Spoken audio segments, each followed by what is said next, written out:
Hello,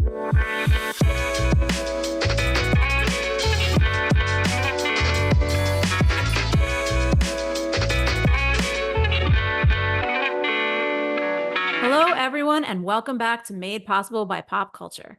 I'm your host and producer, Danielle Turchiano, and once again, this is the podcast where I invite my guests to come on and share stories about pop culture's past. They talk about what inspired them from that world when they were growing up, and then we also get into what is influential or just plain fun and exciting in that world today. On today's episode, we have a very special guest. It's Jim Halterman, who is a brilliant freelancer. He's, I think, one of the first people I met when I was a freelancer, and he was so nice and welcoming. He's also written for websites including the TV Fanatic, Xfinity, the Futon Critic, TV Guide Magazine, among others. And he also wrote for television on Beverly Hills 90210. So it's very exciting to have Jim here. Everyone, please, virtual round of applause. I don't have sound effects, but I'm going to clap. Sorry for your ears. Yay. I'm so excited you're here, Jim. I also want to say I'm excited Jim is taking time out of his day because he lives overseas now and the time difference is real. Yes, a little bit, but I've got coffee. See, got my P-Town cup. There we go. Very cute. I feel like it needs to say coffee, TV, and me. That's your next step. Merch. I do need that merch. I do have a Ted Lasso coffee cup that came with me from the States, but I didn't drink with it this morning. So yeah, that's okay. This is what I got. That's okay. Well, how are things? Things are good. I'm in Bangkok. Been here since last summer. And it's been great. Bangkok is wonderful. There's a lot going on here, but it's a very easy. Bangkok itself is a very easy place to go for somebody that doesn't speak Thai because it's very touristy. So I can get around without. I don't speak the language much. I can say hello and thank you and order some food, but which is kind of all I need to do. But it's fairly easy. Like there's English everywhere on the trains and the restaurants. Like you can pretty much get by. And everybody seems to speak at least a little English, so it's good. But I'm going to start taking some Thai lessons so I can get more conversational. But it's wild being over here. Yeah, but and I was just going to say, I feel like you haven't been over there that long. If I was talking to you a few months from now, I feel like the list of the things that you know how to say much longer. Yeah, it'll get longer. The nice thing is with VPN, I use ExpressVPN, so I've been able to keep up with all my U.S. shows, and I'm still writing for U.S. outlets and. So the world of remote work is real and it's worked out pretty well so far. So I have no big complaints. Yeah. That's good. Well, I will say one of the things that I have loved following your writing through the years, I feel like you're a connoisseur of like certain types of shows. Like I don't feel like you're one of the writers that will just cover anything and everything just to do it. I feel like you are very good about there's a reason you pick what you pick. You genuinely seem to like what you pick, but you're also, quality. And I think a lot of that maybe stems from the things that we grew up watching. If we grew up watching, I will speak for myself, something like Saved by the Bell. It was a slightly different level of quality. It was a kid's show. It didn't have to win Emmys, but you know what I mean, in the sense of the things that we are influenced by when we're younger shape us in many, many ways. So I wanted to talk about one of those things for you that shaped your love of television, but also your career in the way that you choose what to write about. Yeah. When I thought about it, the first thing that honestly came up was the Brady Bunch, just because I loved the Brady Bunch when I was a kid. That was the family I wanted. I wanted that house, everything. But when I started thinking about career, I remember being really impacted when I was younger about work family shows. And there weren't a lot of them. Like I grew up, I was a kid in the 70s and 80s, especially in the 70s. There weren't a ton of shows like that, except the Mary Tyler Moore Show was definitely one of the first that really was a work family show. Like she wasn't married. She didn't have kids. It was predominantly about her life at work. And then you go home with her, but usually the people from work would be at her home. So that's something I remember being a kid watching that and just thinking how cool it was that the people you worked with were also your friends and your family. Because a lot of shows I had seen up until that point, it was very separated. Like you would maybe have scenes in an office or a workplace, and then you'd have scenes at home, and it would be almost like two different casts. And sometimes there'd be crossover, but the Mary Tyler Moore Show, that was what the whole show was, and it was that way all 7 years it was on the air. It never changed. Mary didn't suddenly get married in the fifth season and have a kid like some shows would try and keep things going. But one episode that really stood out to me is the season 5 premiere, which is called Mary Richards Goes to Jail. And in that one, I honestly remember it was the first time I knew that journalists had, or I found out that journalists had standards and a Mm, code that they lived by. Because in the episode, Mary gets a first exclusive story because she works in a newsroom, if you don't know, a TV newsroom. And she gets this exclusive dropped in her lap. She runs with it, gets it on the air. And then because it deals with some big government type things, people want her to reveal her source. Like the government officials come to talk to her and she's supposed to give up her source. And everybody says, like, you're a journalist, you don't have to give up your source. And she gets threatened to go to jail. And she doesn't want to go to jail. And she has a very funny scene where she cries and says, I never even had to stay after school late. Like she's a good person who's never done anything wrong. But not to spoil the episode, but she does go to jail. She mhm. doesn't give up her source. She goes to jail. She's prepared to stay as long as she needs to stay.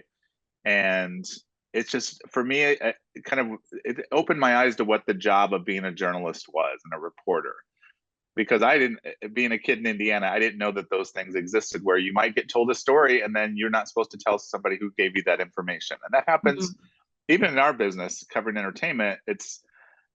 We get told a lot of things, we see a lot of things. Like if you're on a set, you might see things and you have to keep those things to yourself. And we get to watch things early, so that really informed what I really respected the journalist role, because I thought, wow, there are standards, there are codes. Mhm. And it also, I even realized back then, it's also a way for the reporter themselves to be trustworthy and for people to see them in a respectful light, because they do stand by that and they don't give it up. And so that one, I just rewatched it again yesterday to freshen myself up for this podcast. But it is one that, being a little kid, I mean, I was probably 9 or 10. Okay. That dates me a little bit, but No, but that, I mean, I but think that says a lot of like you're 9 or 10 and you're watching this episode that is very steeped in how the business works in a way that a lot of episodes are not. yeah, And that yeah, you took it to heart, I think means a lot. Cause I think a lot of people would just glaze over and be like, I don't care.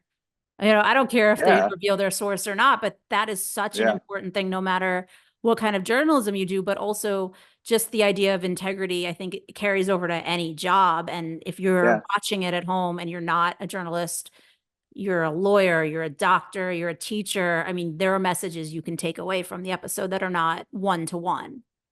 Yep. And being a kid, like I wasn't necessarily thinking I'm going to be a journalist. I didn't know Mm. what I wanted I to was be going at to that ask point. you if But you were.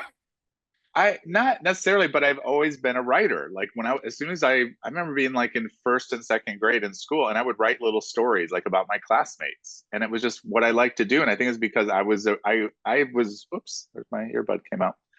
Um, because I was a reader very early Mm. on. My mother was a big reader, so I remember them saying I learned how to read before I went to school because Mhm. I had 4 older sisters who taught me, and I just grabbed onto it. So I think because I like to read, there was something in me that thought, well, if I can read, I can also write stories. And so I always knew writing was something I would probably do. I didn't know it would be my career, but you see something like this on TV and it shows the power of TV and it puts ideas in your head. It makes you see things a different way. And that's why TV is so great. And especially when you're a kid in Indiana, you don't really know what you're going to do. Maybe, at that point I was like, well, maybe I'll work at the grocery store my whole Mm. life. Who knows? But it did open my eyes to that. And yeah, it was fun watching the episode again yesterday because I remembered like certain scenes that really did kind of, wow, like, okay, that was the scene that really made me realize, oh, this is a big deal. So the show was on for a few years before this episode because this was the season 5 premiere and the show premiered Yes. in 1970. So you talked a little bit already about you were watching it this whole time. You liked the workplace family, you liked the characters, but what was it about this episode you just mentioned like a moment that stood out? What was that moment that made this one feel different to you to say all these years later, I'm still Yeah. attached? I think there's a scene where Mary and Lou, her boss, Lou, played by Ed Asner, they're in his office and she's crying because that's where the line she goes, I don't want to go to jail. Hmm. And then it's a sitcom, so of course she has to have a funny line where she goes, I never even had to stay late after school. And you just see how hard this is for her personally, and you can get laughs out of it because that's what the show does. but it's a big moral issue that she's up against, and the show didn't do it. I think even James L. Brooks, I watched an interview he did on the TV Academy. He's one of the executive Mhm. producers. He even said like this is like the only issue oriented episode they did. Yeah. This Mary Tyler Moore, they would touch on issues like because of course the whole series was about a single woman living her life and supporting herself, but they didn't do issue things. But this was late 1974, so Watergate was a big thing. Mhm. He even said this was a time where reporters were being challenged because people were finding things out, and you're not supposed to give up sources and all this stuff. And so it was, he said, really the only time they hit on an issue. And I think that's what made the episode feel different and maybe Mhm. hit me differently because I'd been watching it, but um, that scene is just you really see what she's going through, and then they get a lot of laughs out of it because she wants to take her toothbrush, and then she doesn't get her toothbrush. So while she's in jail, she ends up in the jail cell with a couple of prostitutes, and all she's talking about is how she doesn't have her toothbrush. And they finally say like, if you bring up your toothbrush one more time. Um, so it's fun. So that's that scene because you really see how it's affecting her. That she's gonna, she doesn't want to cross this line, Right. and she'd rather go. And in the end, she'd rather go to jail, which is what she does. And you So, bring yeah, up a good point though that it's quote unquote an issue episode. I mean, it's brought up in this episode and then it's not a multi-part very special moment where she's in jail for weeks and weeks and we see how it plays out. It moves through the story very fast. I will yeah. argue because I did not watch, I wasn't born when it first aired. I will admit that. And so What? I watched it years ago when it was, on randomly for the, so I was younger, but then I did watch it again as you did to prepare for this episode of this podcast. And I was very struck by when the gentleman comes in and he is the source and he says, I have something to tell you. And then we don't see that conversation. We see her come out and she's like running to the news, the actual live news to be like, we have to Yeah. break the story. In my head, I immediately went to, did you vet your source? Because we're taking some liberties for time. But to me, that's because Yes. I'm already a journalist. I'm curious when you watched it for the first time and then watched it again, what if there were moments like that, if there were moments where it held up differently for you than you Yeah. remembered it. When I was a kid, I didn't even think about vetting your source Of or course, why like would you? why is she believing this guy? Like anybody could walk in and say, "I've got a story," and then just spew whatever. I mean, it could happen then just like it does now.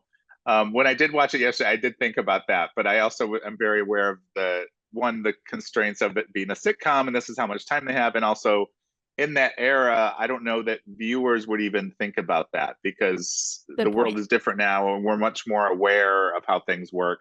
Whereas back then, you just kind of took for granted what was given to you. So I don't think it hurts. It doesn't hurt the episode at all then, and now I don't even know if I was not a journalist, I don't know if I would still think about Mhm. that. Maybe I would, I don't know. But it did cross my mind yesterday. It's like, wow, she really just took everything he said and just ran with it. Like, within minutes it's on the air, which is really fun to watch. But yeah, what if the next day somebody came in and they said, oh, that guy escaped from insane asylum and just Right. made up this whole story of whistleblowing these people. So yeah, but I can see why you would think that. It did cross my mind, but I didn't really sit with it too much because I just said, that's the time, Right. you And know. I don't think it hurt the episode. I do think Yeah, it's a good indicator of not just the time, but as you mentioned, like the audience at home doesn't know the intricacies. So that's not the lesson they're trying to impart. They're trying to impart the purpose of freedom of speech and the amendments and how far you should be going for your sources and the level of protection, not the nitty gritty. I have to make a bunch of phone calls, and that would take yeah. 7 episodes just to vet this guy. Right. And the fact that they had to figure out a way to get Lou, who's the head of the whole newsroom, to get him out by him thinking maybe he has the mumps. Mm, And even that I like because it came across because Mary cares about him. And so she's the one that kind of is like, well, your glands do feel a little swollen, and there's a whole thing, maybe he has the mumps. So she's the one that kind of pushes him out, but it gives her the reason to get the story because normally she wouldn't be the one that somebody true. would, talk to. So but even that I liked because it did show that this is a family and they care about each other. And if you're working with someone, they say you need to go to the doctor. Like that's more family than just a work buddy. So That's yeah, true. Now, you mentioned when you watched it initially, you weren't thinking I'm going to go be a journalist after this episode. It didn't Oh, necessarily influence you that way, but being that you were already interested in writing, did you feel like after seeing this episode, you started to do different types of writing at all, or think about that in a different way? I think, I remember as soon as I got to middle school, this is probably pre-middle school, but when I got to middle school and high school, I sought out the newspaper, the school newspaper, and I worked on all that. And I worked on, in high school, I worked on the literary magazine where it Mm. was more creative writing, but poetry and short stories. I was always writing short stories. But I think that it did spark something where these are things I wanted to do, and I didn't wait for them to come to me. I went after them. So I would find out, I was like, how do I apply to get on the newspaper? And, and of course I wanted to write about television. And so I'm sure there were other things that came along, because I also remember there was a show called The Paper Chase that was on the Mm. late 70s. That was a drama. It was about more of a law school, but there was something between that. And then also the Lou Grant spinoff was him working at a newspaper, and it was more of a drama. So these are shows that I'd watch. And there was just something about the integrity of the characters in that did speak to me. So I think I wanted to bring that. Of course, I didn't get the same experience at a school newspaper, um, because all they wanted. I remember getting in an argument with the head editor of the newspaper, because I was the entertainment, or I think it was the opinion page, but Okay. that's where the entertainment stuff would go. And all I ever wanted to do was movie reviews. And I remember getting in a fight with the editor because I desperately wanted to do a review of Cagney and Lacey, because I thought the show was so good. Right. What was the fight then? It was a fight because she just wanted to do like more issue oriented stories, since it was the opinion page. Mm. And I was like, well, we can do the drunk driving story, or the Mothers Against Drunk Driving organization. Like, she wanted those kinds of stories. And I said, we can do those, but we should also have like a movie review. Or Hmm. I just remember I was very passionate about Cagney and Lacey and getting in an argument because she didn't think anybody would care about that. And I was like, you're ridiculous. I And mean, listen, yeah, I think that's just very indicative of what we see even today, where we have these yeah, discussions or arguments, however you want to phrase it, with people at different publications. What's going to get traffic? What's going to get readers? I yeah, mean, yeah, that's it's interesting to hear that even back then in that situation, that was a concern, because you're not yeah. you're not trying to Oh, yeah. sell papers. It's not like if you put Cagney and No. Lacey in there, you're going to lose readers. And it was on like the back page. It wasn't even on the front page. It wasn't that big of a deal. But I will say I was vindicated years later at our high school reunion. She said to me that she watched Cagney and Lacey years later, and that was a really good show. So she remembered that fight as well. Yeah, And we I got, mean, and I, it yeah, is a great show. Also, like people constantly underestimate television, and they always think, "Oh, it's second to film," or "Oh, it's not the high art." And yet it's the yeah, thing that gets people clicking, well, now clicking, but back then, I bet you would have got people talking. yeah, yeah. So, but even then, like, I remember I was sticking to my guns. I didn't Hmm. back down. Inevitably, she still didn't let me do it, Hmm. but I did. But I basically I mean, I was angry about it, and I made sure she knew I was angry. But there's only so much I could do, since she was really the boss of the paper. But I felt very vindicated. She brought it up years later. So obviously, the fights had something, like, it meant something to her as well. And I'm glad I was right in the end. Yeah, We I should have mean, done she the Cagney and remembered Lacey it. story.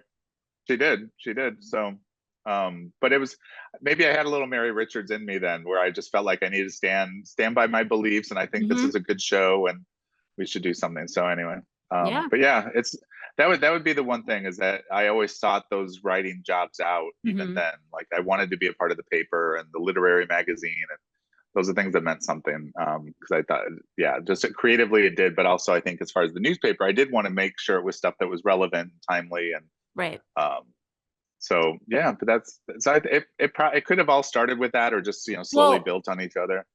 You but know, you were writing before that. So is there something that you can point to that made you start writing, whether it's pop culture or not?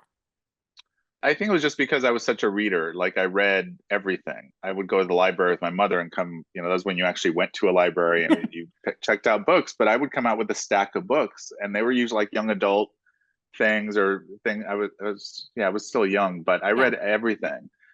and I read stuff that I wouldn't say they weren't racy things, but I did read like adult books because a lot of times I'd Mm, read things my mother was reading, like the Sidney Sheldon book, or there were things that she wouldn't let me read because she knew there'd be sure. a little bit of, sex or something. But if it was just like a good mystery, sometimes I wanted to read it. And so I think just the reading, it made Mm, me just, there was something in me that was just like, I can do this. And yeah. so I started doing short stories in that. And then I think things like the Mary Tyler Moore Show or shows like Lou Grant and other things, you're kind of like, oh, I could do that for my job. And I went to, my original degree, my original entry into Indiana University for college was a journalism. And I ended up shifting that to telecommunications Mm. because I realized I could watch TV and write papers about it. And that was basically all it was. Because you could do either a production track or a Mm. theoretical track. And I went theoretical because I didn't really care about actually being in production. Oh, that's so I didn't interesting. I didn't Because I didn't you, want but to. you worked on Beverly Hills 90210, which is it's writing, but it's technically production because it's producing a show. Yeah, but I didn't want to be on the crew. Like I didn't want to run Hmm. a camera. I didn't want to do sound. I didn't care about those things, and I never Okay. really did. But theoretically, I could write stories about why television was important, Hmm. and that's what I did. So, yeah, so all that. So I was almost a journalism major, but I ended up being telecommunications. Yeah. Yeah. What led you to write for TV and then write for journalism? I feel like a lot of people these days go the other way. Yeah, it's interesting because I had moved out to LA and was working at it was then Columbia TriStar TV, which is now Sony TV. And one thing I always did as a job was I worked in offices. I knew all the programs back then, and I was a fast typist, and I was Mm. good on the phone. And I mean, this was back when you still like had to call people to make meeting appointments. So Yes. this is, I and mean, then and then sometimes I think you still do. Sometimes I can't get somebody to answer an email. I have to call that's true. them. That's true, but it was at the time where email was just starting to come in and really be a thing. Where like it wasn't, you weren't, I mean, it just wasn't. So, but my boss was the head of TV drama development, so I was there when Party of Five was on, and I was there for all of the Dawson's Creek development and casting. All that stuff was really fun because it was going on right in the building where I worked, and all the stories. It's that stuff was really fun just to see Mm. how these things are cast and having my boss watch VHS tapes of Oh, different yeah. actors. And I remember, I'll tell you this really quick because I think you'll appreciate it. So in Dawson's Creek, the first season, Pacey's having a relationship with his teacher. Yes. I don't know if you remember this. So Oh, I yes. remember, okay, so that was a big deal. And I remember they were trying to figure out who to cast in the role. And my boss was watching VHS tapes and she didn't know who the actors were. And I saw one that I was like, oh, I said, that's Leanne Hunley. I'm like, she's from Days of Our Lives. She's really good. Like, she's actually a very good actress. I'm not saying that I helped her get that job, but my boss was just kind of watching, she's just watching tape after tape. And I was like, no, that one you should pay attention to because I knew who she was. I knew she would do a great job. And she did. She ended up getting the job. But anyway, that was just my one little thing that maybe, who knows? I think it's fine to say you helped her get that job. I don't see anything wrong with that. Also, I will say Megan Vick came on earlier in this season of the podcast. We talked about Yeah. Dawson's Creek a little bit. And then randomly, I was watching AP Bio the other night, and it was that whole Katie Holmes Day episode where because she's Oh, from yeah. Toledo, the show's set in Toledo, they like reenact her getting the job on Dawson's Creek. And now I kind of want to watch that episode with you and have you fact check it because Oh, you wow. would know, is that the way that meeting happened? Did she send in the tape like that? It's so random and yet so specific at the same time. She did send in the tape because she was doing her high school play and didn't want to miss performances to come out to LA. So she sent a tape in, which nowadays nobody would think about it because everybody's doing online, auditions and that. But no, that's really how it played out. But they saw something in that tape and they were willing to wait for her and let her do her play and not be like, well, no, we're moving on. So no, that's a true story. I remember that and thinking that was a really, there must have been some. I don't think I ever saw her tape. I don't remember seeing it, Okay. but it was talked about and it was like a thing where it's like, no, they felt strongly enough about her. Yeah. They were like, no, let's wait till we can get her out here. So yeah, that And did play out. even the attitude of like, I want to finish this thing that I'm committed to, even though it's so much smaller. I think like that was Yeah. what stuck out, and I'm sure why they wrote that episode of AP Bio randomly. But it was just funny. The timing of this is funny. Like I say, I'm going to do this Yeah. podcast. I'm going to bring you guys on. We're going to talk about all these different things. And then these things keep popping up in my life in other ways. And I'm like, well, this is Yeah. interesting. I mean, now I'm like, I'm sure because I know our devices are listening to us. I'm sure I'm going to get served ads for most of these things. Yes. Yes. Um, and that's okay because I'm excited to watch them. I do want to, before we pivot to what is inspiring you today, I like to give everybody at home where to listen to, or where to watch rather, these episodes if they're so inclined, if they were excited by what we're talking about. So I do need to say that Made Possible by Pop Culture is not sponsored by or getting any perks from me listing these services. I'm just doing it so everyone can watch them. Mary Tyler Moore Show is on Hulu. Unfortunately, Lou Grant spinoff is not streaming anywhere, so I'm not really sure what to Mm, do about that one. Neither is Paper Chase. That's Hopefully, you guys can no. just DM me and Jim, and we can tell you about them. Uh, and then Maybe there's Dawson's Creek DVDs is floating on. around. Yeah, we'll rent you out like old fashioned Netflix. We'll rent it out. Yeah. Dawson's Creek is Yeah. on Hulu. AP Bio, which I mentioned for 5 seconds, is on Peacock.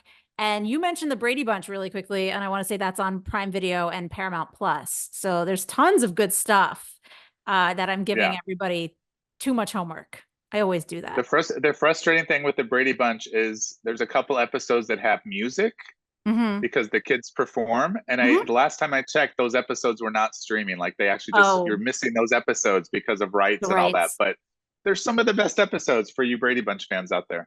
I mean, those you could Yeah. probably get those on YouTube, like not legally, but Uh, yeah. they're And probably I bought, somewhere. I bought the complete series several years ago. So I would always have them because that's the show that means something to me as a kid. Yeah, So that's yeah. good. So I do want to turn our attention to today because now you are a big time journalist.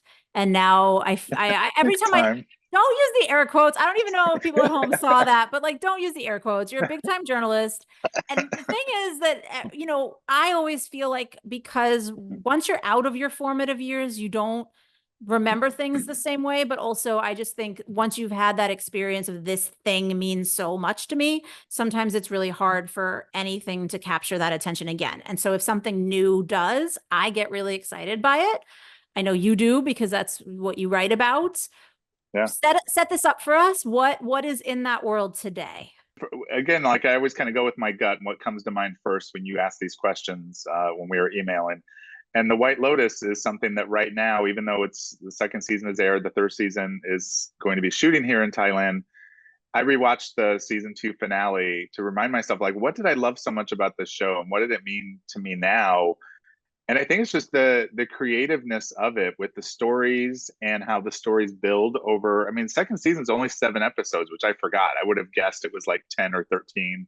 But I remember it's a short season, but yet Mike White does such a great job of really forming these characters quickly. And there's a lot of things I like about the show, whether it's the exotic locations, but I think it's just the complications that arise. And a lot of them are just very, very basic, like Hmm. jealousy. Because you see like the Will Sharp character being jealous that he thinks his wife is having an affair with Theo James. His wife is Aubrey Plaza. These are things like we can all connect to, and there's a sexuality awakening story with the hotel manager who's kind of figuring out that she likes this woman that she works with, and yet there's also murder and there's some really funny stuff. But for me, I think as a writer, when I see a show like that, one, as you probably can attest to, like we aren't surprised that much when we watch TV. Like we've seen a lot, we've watched a lot. What was your line used to be something like "so much my eyes bleed" or something like that. Yeah, I can't take credit for that. A friend of mine in Oh, college okay. said to me, "You watch so much TV, it makes my eyes bleed." And I kind of Okay. stole it and I use it on my bio. Ah, Yeah, but I always like that. Yeah, he wasn't wrong. Yeah, I watch a lot of TV, and it yeah, speaks to the things that you're talking about in terms of, jealousy is a common theme.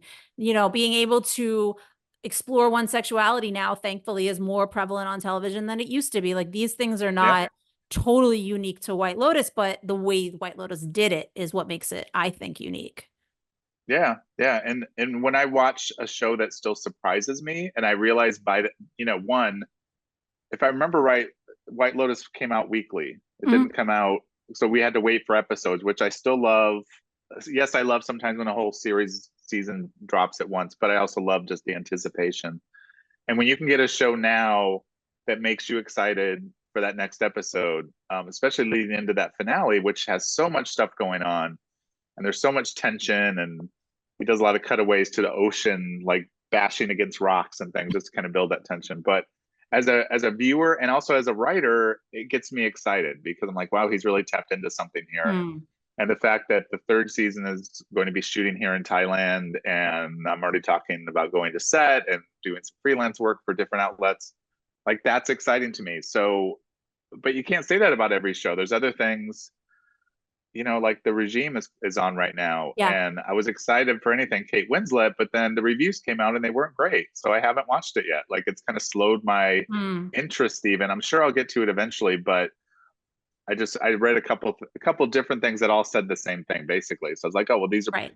it's not just one person's opinion. It is like tonally, it sounds like the show's a little all over the place, um, but those, there's still TV to get excited about. So that's kind of in my wheelhouse right now, and I mean I can't wait for anything having to do with season three. Yeah. But the fact that I might get to go to set, and it's still like I didn't cover the first two seasons because I was at TV Guide and somebody else covered them.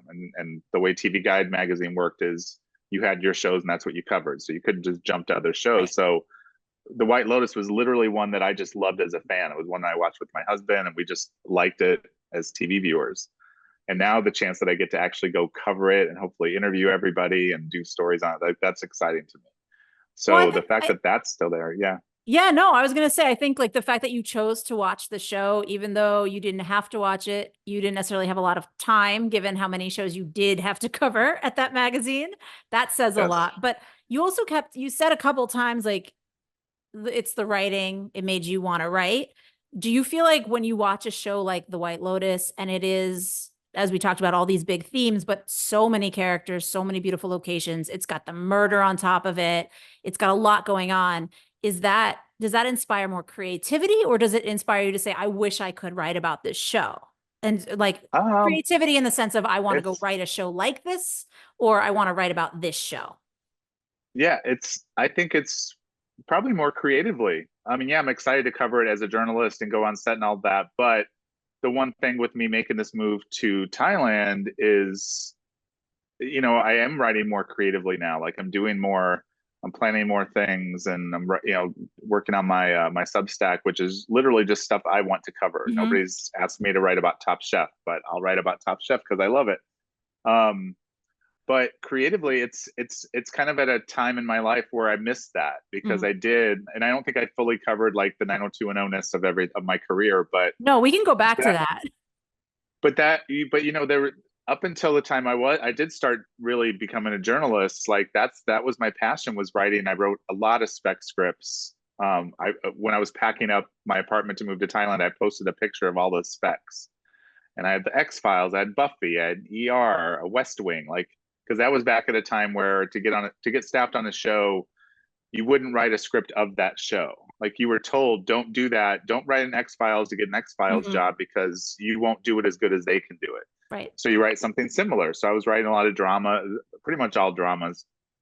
Now it's different. Now they want you to write either something original or something for the show, which is it still seems like that's a double-edged sword because they know the show so well.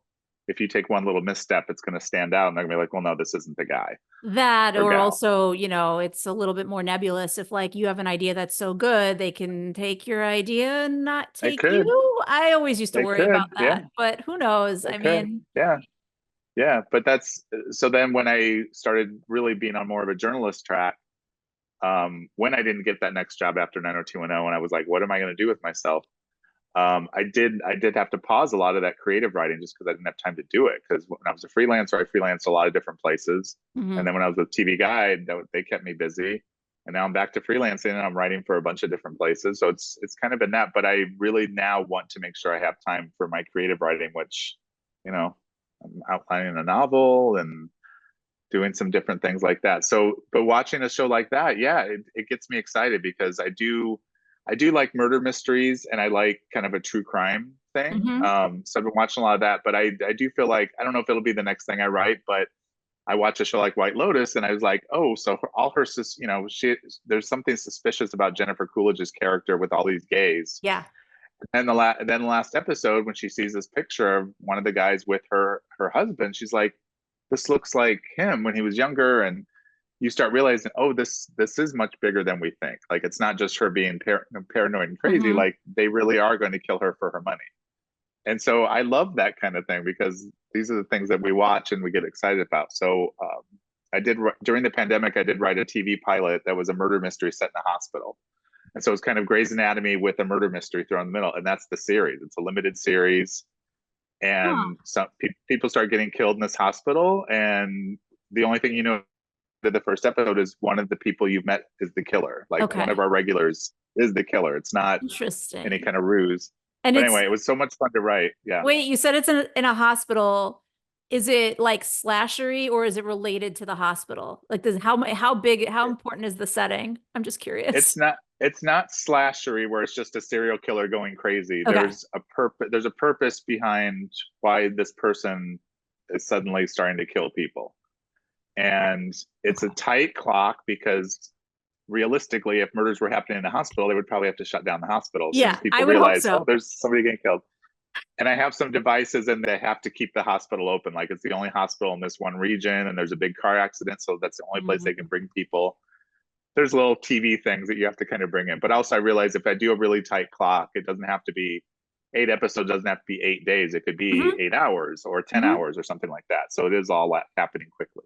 But anyway, just writing something like that got me very excited, because I was like, this is a show. Oops, my earbud.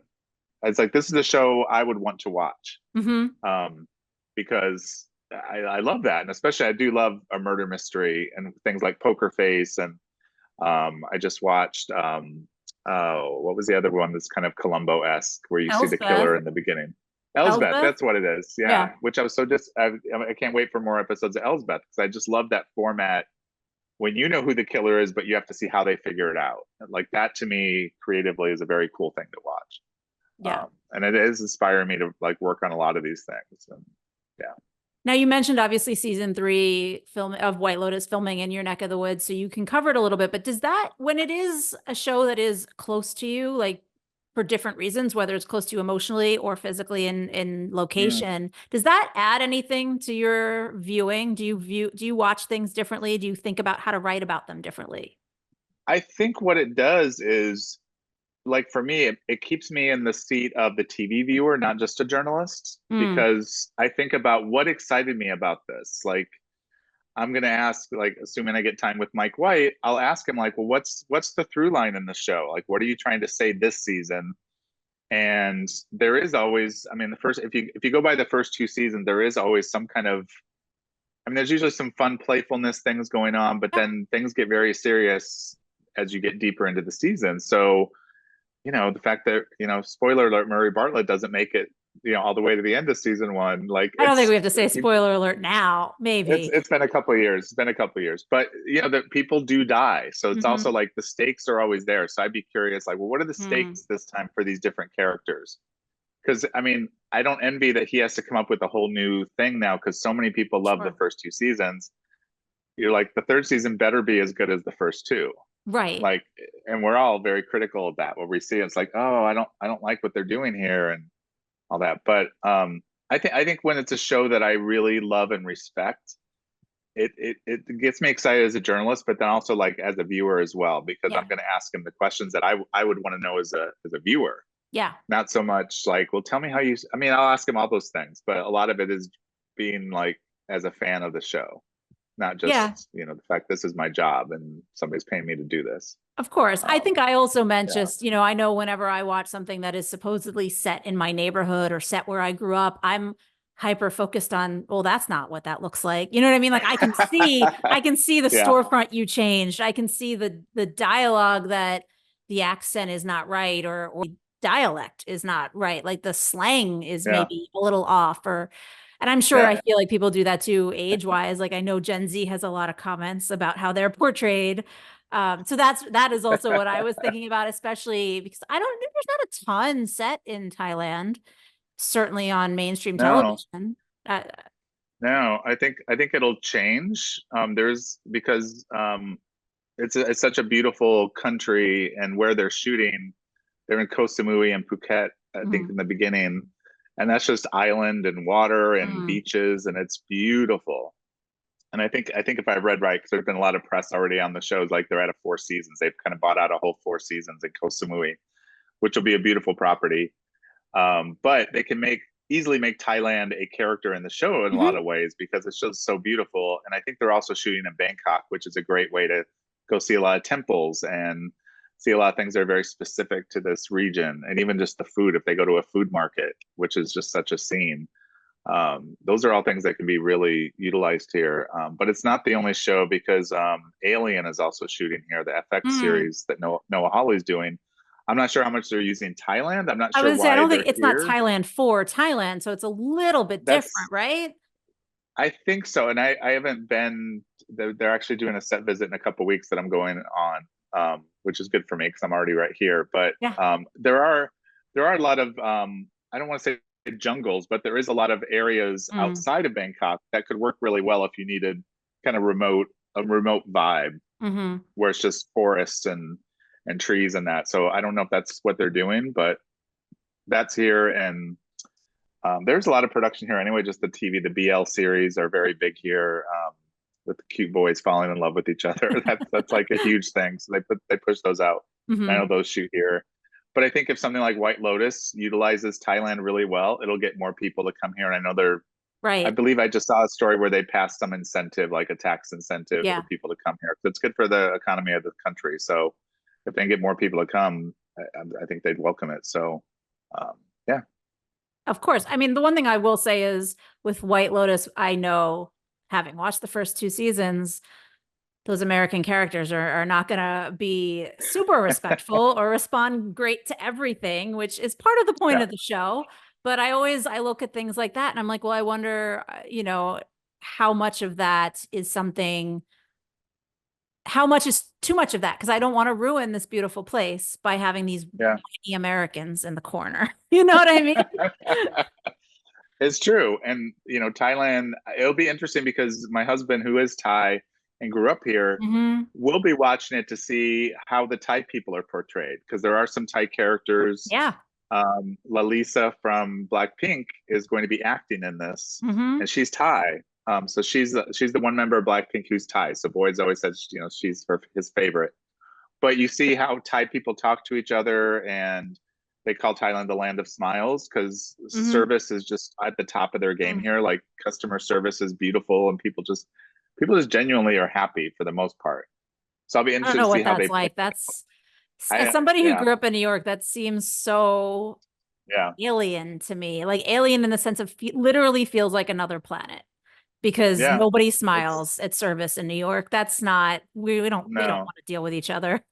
no. It's like just tell me what you want, keep it moving. That's what New York is. But no, here it's very much like smiles and like what can I get for you, and they'll go out of their way. So Hmm. it'll be interesting to see how that's done. But just the culture is a pretty cheery, happy culture. I'm not saying they're all cheery, happy people, but that's how they present. So I think there's a lot of reason for drama. They can instill a lot of that. But we'll be watching for how are they portraying Thailand in the White Lotus. Yeah, I mean, as you should be. So we did touch on and you did mention that we didn't really go too in depth into Beverly Hills 90210. But I do want to Yeah, circle back to that because as you're talking about creating, a new show, a hospital drama, I'm not comparing that to Beverly Hills 90210. I am sure they are very different shows, but it's what I love about this conversation is the different levels of writing you've done that you don't put one aside and say I'm done with that forever. You go yeah. back to it, you dabble in a little bit of everything, like you just genuinely love writing and do it all the time. But what I am curious about is when you stopped writing for television after Beverly Hills 90210 was over, if you kind of felt there was a part of you that had to talk yourself into a different type of writing and put that kind of writing aside in order to focus at all on your new career. Uh, uh, Not really. It's almost like things were kind of happening without me. I mean, I didn't have a lot of say in the fact that I didn't get another staff job. Mhm. after, because I was only on the last season of 90210, and then the show ended. And I thought I would get staffed on another show because that's just at the time. It's funny. I came in at a time where all of a sudden reality TV took over Yeah. because 2000 was when Survivor started, and I feel like when Survivor landed, everything changed because all the networks realized, hey, we can spend so much less money and have these shows that people are obsessed with. So you start seeing a lot of reality stuff coming in. So, because when I first got into 90210, I thought, oh, well, I'll just bounce from show to show because that's what writers did then. Hmm. You'd work on one show for a couple of years and you go work on another one, and it would just kind of keep going because there were so many. And then at that time, then all of a sudden, a lot of these dramas, there weren't new ones coming along, not as many, because they were all of a sudden like, let's do Survivor, let's do, Amazing Race and all those shows.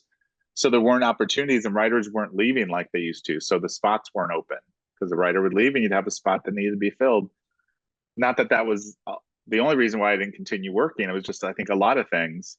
I was gonna say I Um, don't, and I think what you're talking about right now reminds me a little bit of what's happening in journalism right now. Like there are fewer yeah, slots because of layoffs and because of yep, consolidation and et cetera. And same deal. If somebody leaves, maybe that slot is open, but also maybe it's yeah, not. Maybe they're combining jobs and they're not even filling that position. So like your yeah, yeah. choices aren't great sometimes. Right.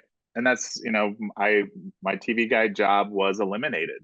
They didn't fill that spot. Like and Mm. all the people that are left are just having to do more work. Hmm. Um, so which is unfortunate. But um, so it was funny though, when 90210 ended and I didn't get another job, it was probably as close as I would get to being depressed, like literally depressed, because I was like, what do I do now?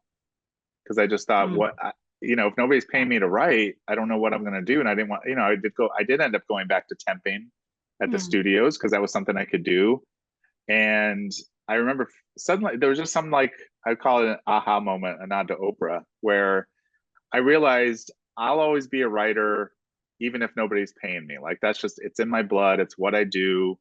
I don't have to be paid to go write something. And so that actually gave me a lot of ownership to it, and it helped me feel better about the situation I was in because I still had to pay the rent.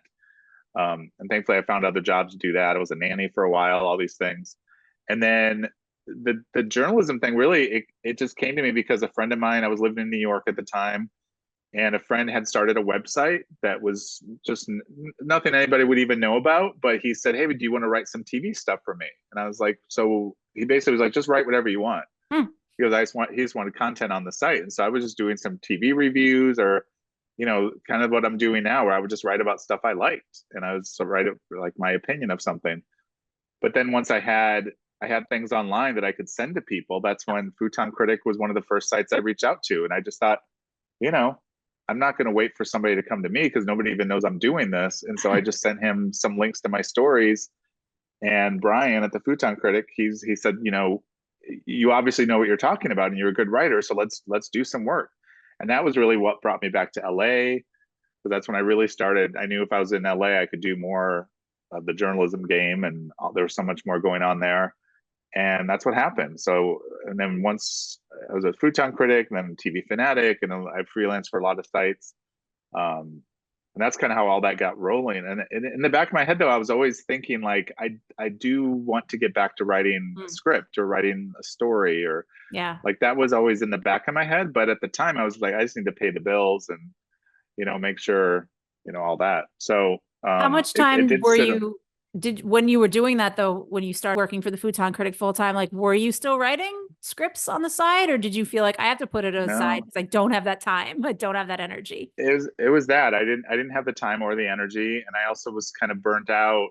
It took me a long time to even think about writing another script because I was really burnt out on just the TV business, Mm. and I didn't want to write something because I wanted to sell it. I wanted to write something that meant something to me and just have it at that, and I didn't have the time for that. Mm. So it's almost like if I'm not writing it for work, like to try and get work, then I can't put the energy into it. And it took me a long time to get over it. And it wasn't until the pandemic where I was like, I really miss creative writing. And that's where I was like, well, now I've got time Mm. because even though I was still working, TV Guide didn't shut down at all during the pandemic, but I wasn't going to events, I wasn't going to lunches, so I had time. And then I did start plotting out this new script. Um, so yeah, it was always in the back of my head though. I kind of always knew I'd get back to it. and I wrote that hospital pilot. I wrote it not thinking like, will this sell? I really did write it because I Right. was like, well, I want to write something that's kind of juicy and fun. And Mhm. there's, it's like Grey's Anatomy with a murder mystery, because there is all the same politics of a hospital Yeah. with relationships and secret relationships, and there's patients that come in, but then also you start having people get killed. So People come in, then they get killed. They don't necessarily leave. they don't check They don't out. check out. Yeah, exactly. I was like, that's maybe more of a hotel saying. Maybe that's more of a White Lotus saying. I Yeah, don't know. yeah, yeah. But it was really, but I really enjoyed writing that, and that's why I was like, okay, I can't let this go. And so that's why now that I'm in Thailand and my work has changed and I don't have to work the same hours I was in LA, because it's just the freelance life is good for me. I like it. Um, so, and I'm good at like hunting down jobs, but then it's like, well, but I don't want to be too busy because I still want to be able to do my other stuff. I mean, And I've been like honestly, plotting out my calendar. yeah, I Yeah. think that's what I find so fascinating talking to all of you different journalists in the sense of some are staff, some are not. And there's so much to be said for your own time and how hard it is to, and I mean, I was guilty of this too when I was on staff. It's so hard to make time to do these things that you love doing when you're on staff and you have all these commitments and then Yeah. you look not busy. And so they give you more work or whatever the case may be. I'd say, Yeah. I always would say freelancing stresses me out because it's, you don't know week to week what you're doing, if you have enough to sustain you, and then you're chasing your money half the time.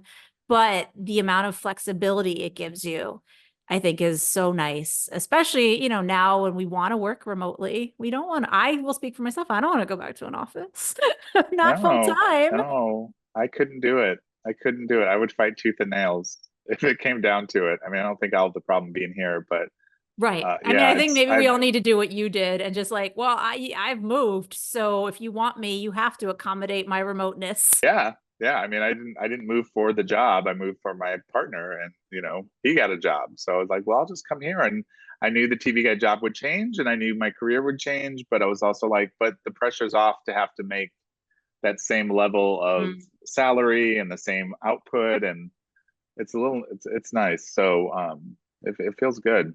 Um, yeah, but I'm glad I'm still doing this because I still get excited to talk to talent and producers and all that. So, but it's nice that I can be a little more selective, because my Mm. last job, I did cover shows I didn't really care about, and you just have to do it because that's what you're getting paid to do. But it's like, I can't write. I don't want to write another story about this show, or sometimes it's like I don't want to talk to that actor again Yeah. or that producer because I just don't like them. But Yeah. I that's mean, another conversation. I was gonna say, like, I'm not gonna make you name anybody if you don't feel comfortable naming anybody, but that is something that I used to Yeah, think about all the time.